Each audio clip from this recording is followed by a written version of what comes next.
Boa noite a todos os nossos amigos ouvintes do vlogger do Conde Lopedo da Villanueva.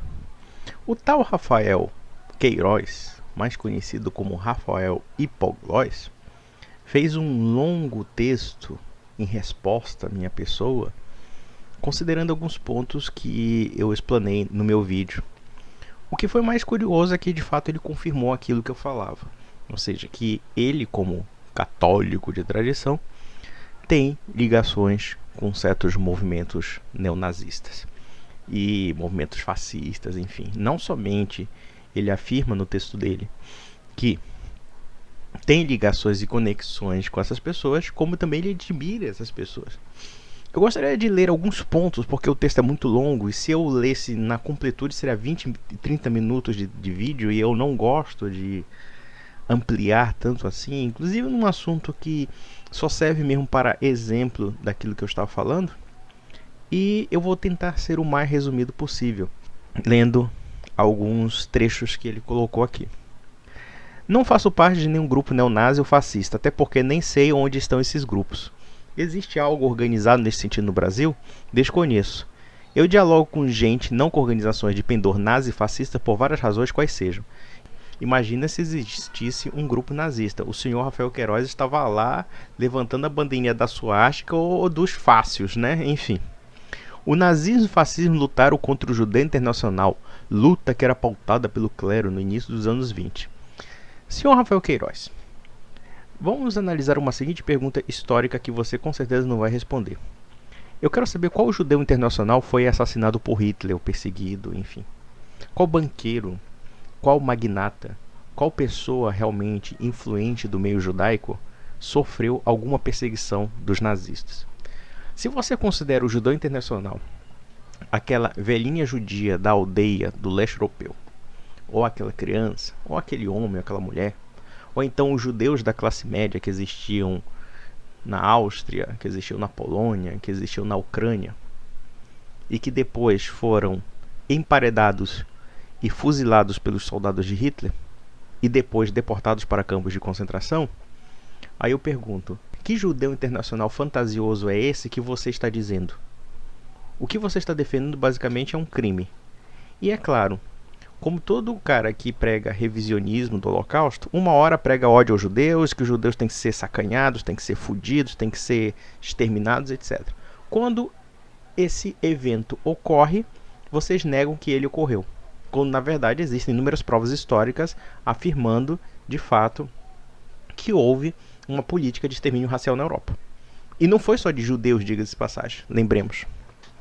Vamos mais além. O nazismo e o fascismo tinham elementos de ordem e hierarquia mais próximos da noção católica de sociedade, que concebe a mesma nascendo da autoridade e não da liberdade. Se você acha que obedecer cegamente ao Estado, obedecer cegamente ao Führer, obedecer cegamente ao Duce e pressupor que nada contra o Estado, tudo a favor do Estado, e que a noção da hierarquia de um movimento revolucionário que exige toda a adesão do povo ao partido e baseado numa doutrina ideológica completamente anticristã que prega o extermínio racial ou ódio ao estrangeiro, se você acha que esse tipo de hierarquia faz parte da doutrina católica, eu digo, você é um doente mental, você é um retardado mental. Não há nenhum embasamento na doutrina social da igreja que possa afirmar o fascismo ou o nazismo. Muito pelo contrário. A igreja católica não somente condenou o fascismo e o nazismo, como também condenou o totalitarismo. Veja que nível de doente mental você é. Você está dizendo que a obediência de um soldado nazista ao partido e ao Führer, isso condiz naturalmente com a noção de autoridade que a Igreja Católica exige. A Igreja Católica não nos exige obediência à autoridade absoluta, muito pelo contrário. Exige que essa autoridade atenda aos anseios do bem comum e da lei natural. E, por acaso, o fascismo respeitava esses conceitos? O fascismo não reconhecia outro poder senão ele próprio enquanto Estado. Não reconhecia outra autoridade senão dentro de uma ideologia racista, nacionalista, xenofóbica, enfim. Então é isso que você chama de autoridade católica? Caralho, mas você é muito estúpido mesmo, hein? Vamos ler aqui outras besteiras aqui. O nazismo tem uma noção correta sobre o papel negativo do judeu. Aí vamos analisar como era esse papel negativo do judeu segundo a ótica nazista. Os judeus eram racialmente inferiores, eram os conspurcadores da raça ariana, eram considerados bactérias, insetos, objetos estranhos à sociedade ariana e, portanto, deveriam ser exterminados, gaseados, fuzilados, enfim, esterilizados. Quer dizer que você concorda mesmo com essa ótica nazista do judaísmo? Vejam, eu sou enormemente crítico de alguns pontos dos judeus, mas eu não quero o extermínio do povo judeu, não quero o assassinato de milhões de pessoas, não quero o sofrimento dessas pessoas. Eu quero que essas pessoas encontrem o bom caminho. Mas o que o Sr. Rafael Queiroz está dizendo? Está dizendo que o elemento judeu é algo que deve ser exterminado. Porque é isso que Hitler pregava. É isso que certos partidos de um certo antissemitismo furioso de fato pregavam. Ou seja, que o judeu é um elemento abominável, um elemento desprezível e, portanto, deve ser segregado, exterminado, etc. Riante, muito bom. Aí eu pergunto uma coisa, isso que você prega é cristão? Ou o que você prega é nazista? Aí você confirma tudo aquilo que eu falei do que nós convencionamos chamar de teologia da libertação fascista que você segue. Ou seja, você instrumentaliza a igreja em nome de uma ideologia revolucionária. Como a CNBB, como a teologia da libertação faz em favor do Partido Comunista ou então do PT. Enquanto liberais fizeram a destruição da última monarquia católica, Áustria-Hungria, não foi somente os liberais não, os comunistas também. Através do trabalho de Saint-Germain, no pós-Primeira Guerra, enquanto promovia a depravação sexual nos Estados Unidos na década de 20 e na Alemanha de Weimar, enquanto comunistas matavam padres na União Soviética, os fascistas protegiam a igreja, caso de Mussolini, Franco e Salazar. Na lógica do senhor Rafael Queiroz, se Napoleão Bonaparte aceita concordato com a igreja, é porque Napoleão Bonaparte quer proteger a igreja e não controlá-la ou instrumentalizá-la como uma forma de expansão do poder do Estado. Rafael Queiroz, você é tão burro assim a ponto de acreditar que Mussolini, de fato, fez o acordo com a igreja pensando na expansão da fé e do evangelho? Você é tão idiota assim mesmo? E vejam que no caso de Franco e Salazar é um caso à parte. Porque, primeiro, Portugal e Espanha eram países de fato tradicionalmente católicos. E de fato, Salazar e Franco não eram considerados propriamente fascistas. No geral, na essência, eram ditaduras autoritárias e ditaduras contra-revolucionárias. Como de fato foi o que aconteceu quando Portugal, na Primeira República, chegou no caos e houve o golpe de Estado que acabou com a Primeira República. E também no caso da Segunda República Espanhola, onde houve a Guerra Civil Espanhola. Mas ao que parece, o senhor Rafael Queiroz, apesar de ser professor de história, ele não sabe distinguir o que aconteceu em Portugal, em Espanha e em Itália. Mas enfim, o que nós podemos esperar de um professor da rede pública de ensino de Nova Iguaçu, se não essas bobagens? Pio IX fez alianças com Mussolini. Era um herege com noções erradas sobre Estado? Uma coisa é a Igreja Católica perceber que o fascismo era um mal menor perto do comunismo na Itália dos anos 20. Outra coisa é dizer que a Igreja apoiou o fascismo.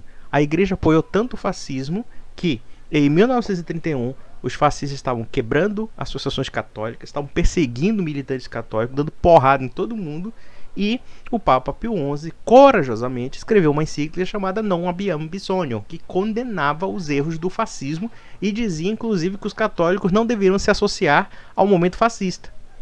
Como é que você ignora isso, senhor Rafael Queiroz? Naturalmente que você ignora porque você tem uma interpretação pessoal, particular, daquilo que seja igreja. Ou seja, a igreja tem que atender aos seus anseios políticos e não necessariamente à sua sã doutrina.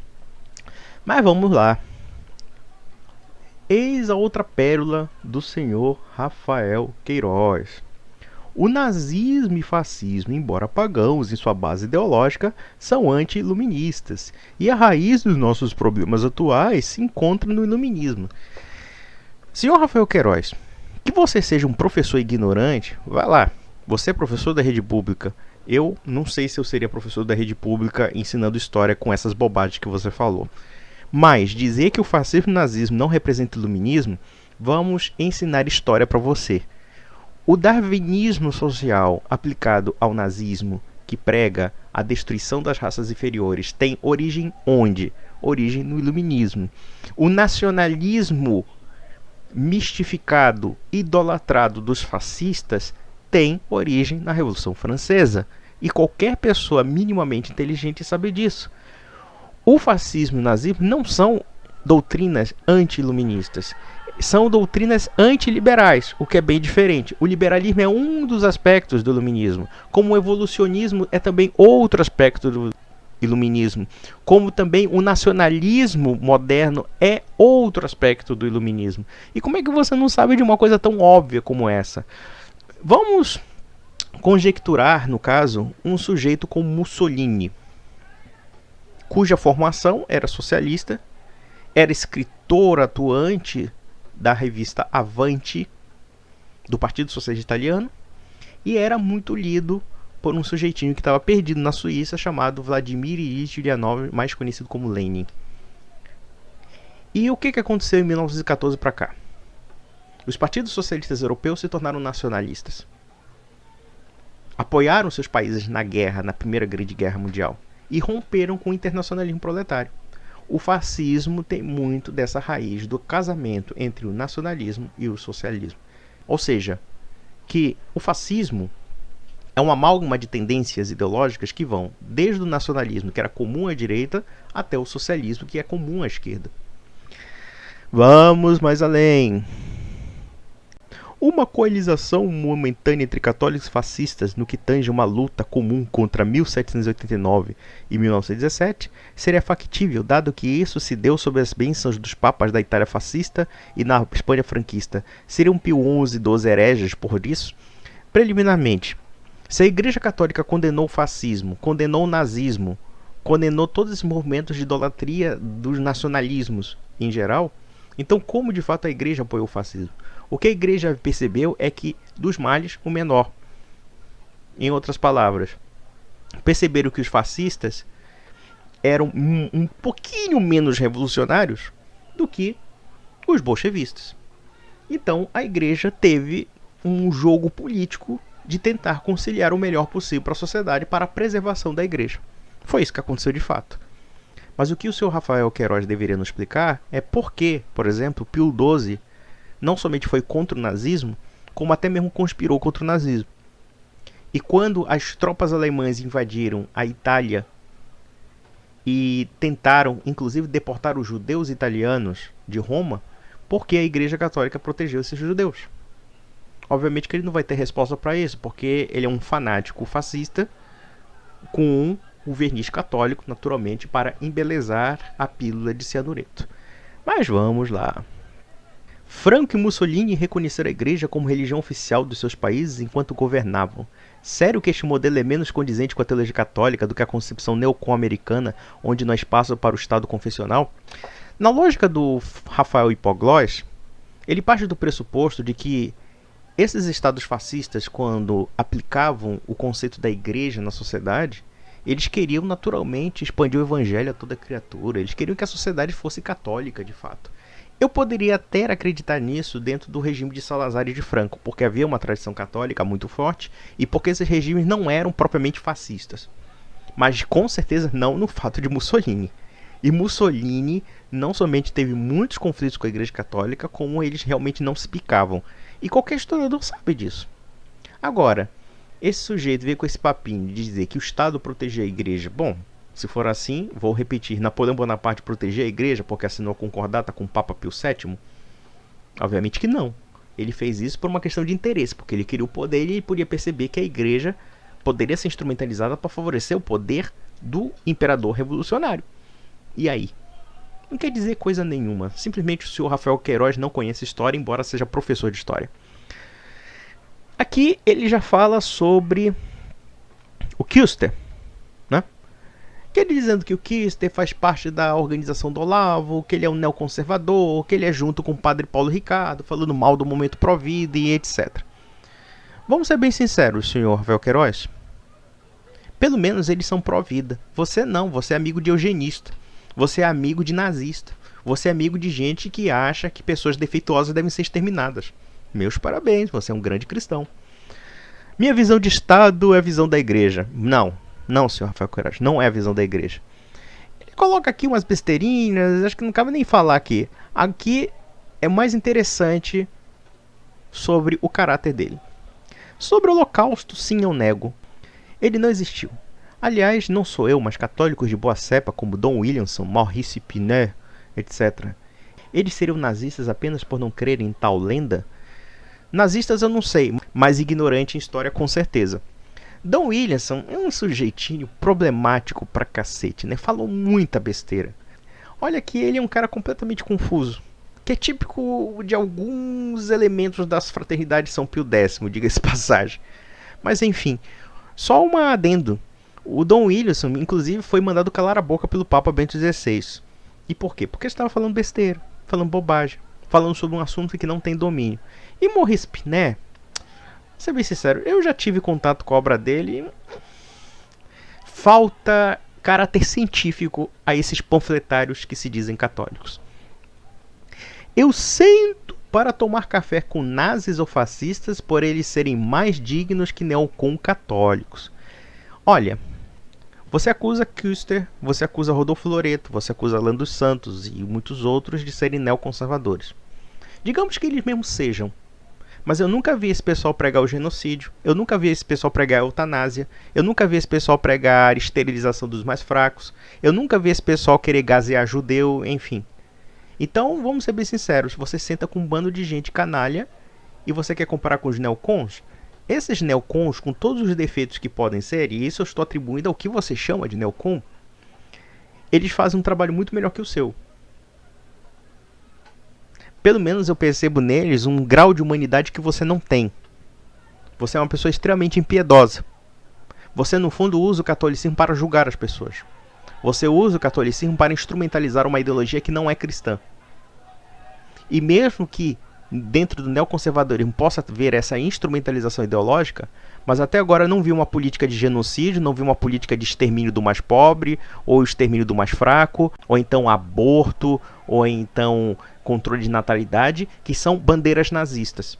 Então, se você acha que é digno você sentar com os inimigos da igreja, porque esses mesmos nazistas hoje em dia estão sendo financiados dentro de movimentos feministas, de momentos de controle de natalidade, etc., então meus parabéns, você está realmente com o passaporte para o inferno. E só para a gente configurar historicamente uma coisa. Esses homenzinhos nazistas que você senta para tomar café foram financiados, quando eles tinham todo o poder na Alemanha nazista, pela Fundação Ford, pela Fundação Rockefeller, pela Fundação dos Carnegie, enfim. Principalmente a Fundação Rockefeller financiou o movimento eugenista na Alemanha. Isso é tudo documentado. Olha só que nível de pessoa você se senta. E você diz que esse pessoal é mais digno que um neoconservador.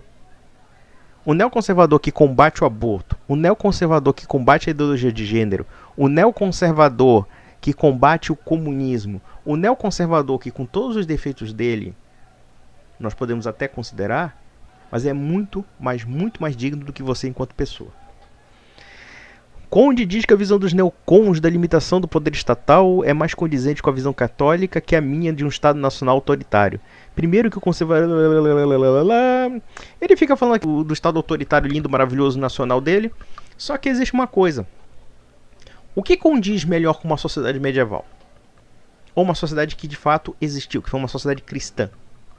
Aquela em que os poderes são diluídos na comunidade através de vários estamentos sociais, ou aquele em que o poder é concentrado numa burocracia estatal, ou então concentrado num partido político, como é o caso dele. Quem você acha que prega de fato o verdadeiro cristianismo? Esse Estado autoritário, que na verdade não é autoritário, mas totalitário que ele prega? Ou então uma sociedade de estamentos sociais que vai da família, indo de estamentos subsidiários e chegando até a um rei e depois à igreja? Quem você acha que se aproxima mais? Aquele que exige maior descentralização estatal. O problema do conceito liberal da descentralização estatal é que parte do quê? De uma idolatria do indivíduo, parte de um subjetivismo, parte até mesmo de um culto ingênuo da anarquia. Então é basicamente isso. Aí eu pergunto, quem você acha que está próximo, de fato, da doutrina da igreja? Vejam que quando o neocon se recusa a sentar com partidos políticos ou grupos que pressupõem que o ser humano é apenas uma engrenagem de um Estado, apenas a engrenagem de um projeto de engenharia social, eu penso que este neocon, com todos os defeitos do liberalismo que ele tem, está muito mais próximo da igreja do que um sujeito como o senhor Rafael Queiroz, que senta com gente que quer a eugenia racial. Eu não preciso dizer mais nada. O senhor Rafael Queiroz conseguiu assinar a sua sentença de morte na sua reputação quando abriu o bico, já que nós revelamos que de católico de tradição ele não tem coisa nenhuma. No máximo, a tradição fascista revolucionária que, como já sabemos historicamente, gerou grande desgraça à humanidade. Então, meus amigos, fica para a próxima.